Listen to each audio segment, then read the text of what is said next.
Welcome back. Today we're going to have our sort of second part of the economics section, and we're going to talk about legitimacy and economic reforms.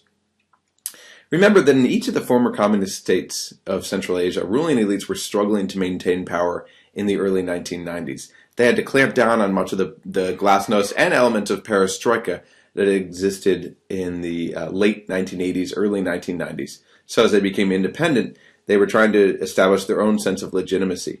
And some of this, as in the Soviet Union, involved coercion. Okay, so not legitimacy per se, but maintaining control involved coercion. But some involved sort of establishing that they were the legitimate powers. Unless you were willing to resort to mass repression, as in the Stalinist period, you needed at least some degree of legitimacy to maintain power. And so attempts to gain this were frequently seen in the Central Asian states and became an important factor in how or whether they took on economic reforms. So we're going to start with the question of what is legitimacy. And here's a classic quote from Ted Gura: generalized sense of identity with and feelings of obligation toward the regime, which suggests that compliance with a given regime is granted based on a popular feeling that some particular elite is actually working to further citizens' collective interests. In some post-repressive states, remember that nationalism was used to further this legitimacy. And in fact, we saw elements of nationalism all around Central Asia. They came late to the nationalism game, but they played it. Sometimes nationalism was enough in some particular places. And again, this was often in the post-Soviet world. This was about allowing the original or the titular culture back onto the political stage where it had been pushed away from before. But as I conveyed last week, economic positions are frequently key to legitimacy. Politics is, for non-elites in most of the post-communist world, a means to an end: economic betterment. And again, what was the point of the social contract? Well, security, right? We hand over some of our liberties in return for security. So we can earn and improve our standard of living and not be not face threats, both physical and physical, emotional, but also simply the ability to earn and live and have fun. So one of the great delegitimizing factors is the inability of a new regime to deal with a crisis, which leads to social alienation. In all these post-communist states in Central Asia, you faced a common serious crisis, and in fact, all over the post-communist world, and it was economic crisis. There were sometimes other crises as well in other parts of the Soviet Union, and even in Central Asia. Who was going to take power? Well, in Tajikistan, you had a major crisis there, which we just talked about a couple of classes ago.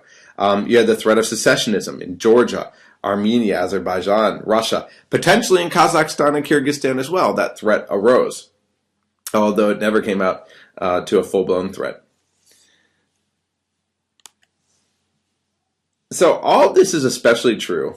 This sort of economic legitimacy is especially pertinent in new states where hopes are particularly high.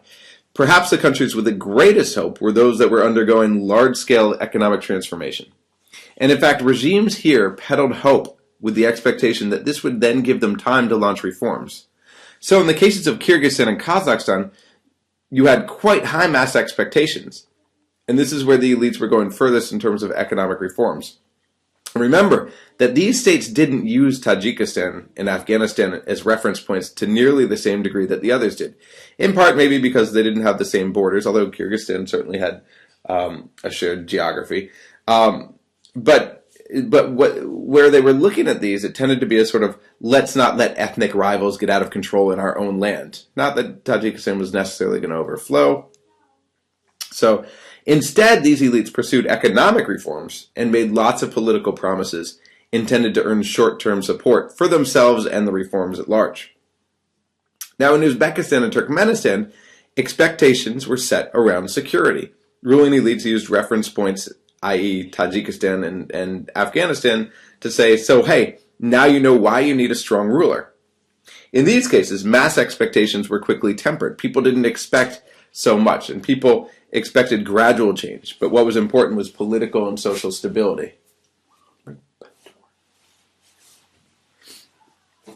So in the cases of Kyrgyzstan and Kazakhstan, we would be most likely to see what we call relative deprivation, a discrepancy between people's expectations and what the regime, actually provided. And you initially had a greater degree of democracy and open political dialogue that allowed this to come to the surface because people were talking about these things. A social group with fewer expectations is less likely to be dissatisfied with its current position. And all this makes sense when you look at why the old regime ended. It ended because of the inability of the old regime to satisfy the people's demands. Moreover, its ability to fuel demands and then let them down, because it was actually creating these expectations by talking about how rosy things were, how people could live so well, and then people were seeing that they couldn't live as well as the regime was promising. So aspirations increase, capabilities don't change, and you have aspirational deprivation at its best. This is a type of relative deprivation, aspirations. The reaction then was Gorbachev's perestroika, tweak the system to make it more functional. But limited reforms weren't sufficient, and they unleashed a range of forces that the Soviet leadership simply couldn't stop.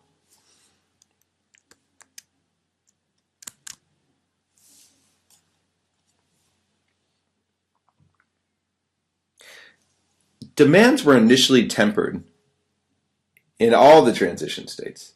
And this is the case in many transition states, where citizens living in the new nation states, I should say, these states that were large. Well, I don't know if we want to call them nation states, but they focused on the titular nationality. From that perspective, I suppose they were aspiring nation states, but they were multi-ethnic. So let's just call them states. So in all these states, citizens inherited from the USSR things that were bad, these legacies that we've talked about, and as a result, they throughout this period, they attributed much of the bad stuff to the Soviet period. It's also important to understand the transformations that were going on at the time. We can talk about a general value transformation, where people began to substitute individual interests with collective values. So it's not about my personal pocketbook during the immediate crisis, right as it was happening.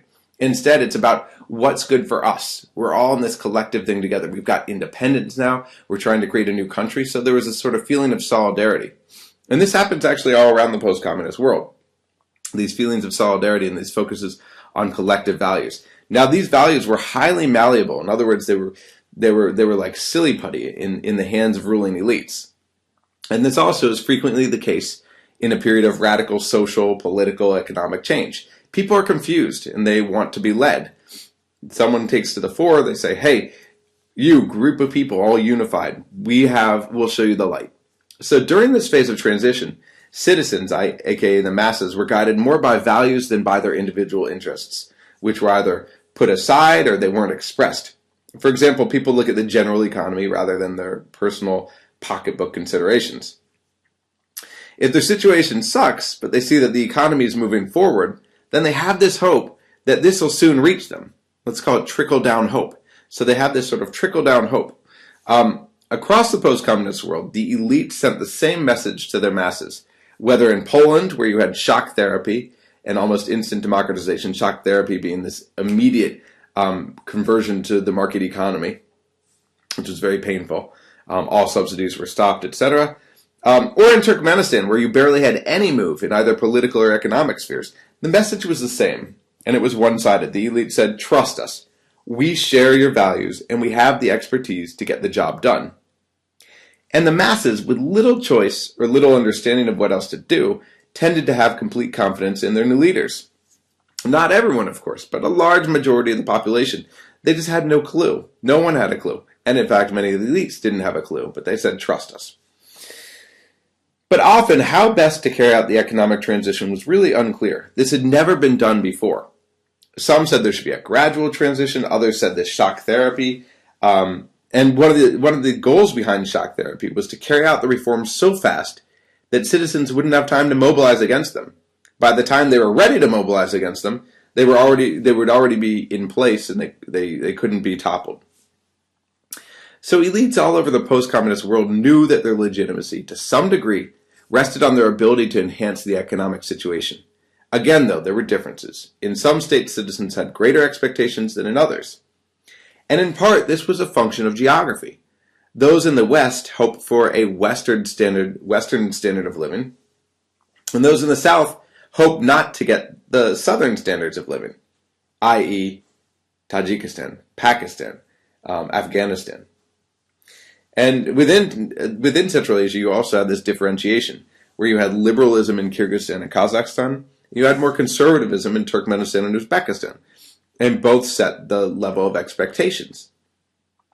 So this was part of a much broader political evolution. And there were tactics, and the ideology of the leaders also had a significant influence here. So we'll stop here.